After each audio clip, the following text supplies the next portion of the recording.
Hello, আমি মাহমুদুল হাসান। আজকে আমরা শিখব কিভাবে মাইক্রোসফট ওয়ার্ড ডকুমেন্টে একটি পাসওয়ার্ড সেট করতে হয় এবং তা কিভাবে রিমুভ করতে হয়।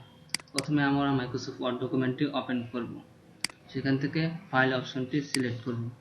দেন আমরা প্রোটেক্ট ডকুমেন্ট সিলেক্ট করব। এখানে লেখা আছে anyone can open, copy and change any part of the document. এই অপশনটি সিলেক্ট করার পর এখানে আমার এই অপশনটি আসবে। এই অপশনটিতে আসার পর আমরা একটি পাসওয়ার্ড সেট করব 1 2 3। দেন এই পাসওয়ার্ডটা আবার রি-এন্টার করতে হবে 1 2 3। এখানে এখন দেখাচ্ছে a password is required to open this document. এখন আমরা এটাকে সেভ করব। সেভ করার পর আমরা কেটে দেব।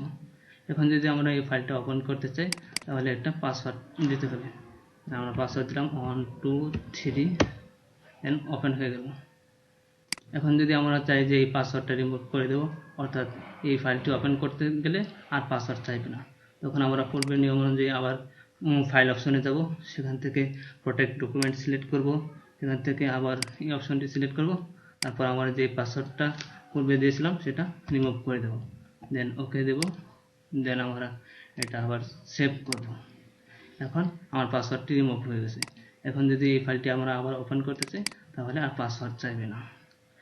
সো মাইক্রোসফট ওয়ার্ড সম্বন্ধে আরও কিছু জানতে চাইলে অবশ্যই নিচে কমেন্ট করবেন।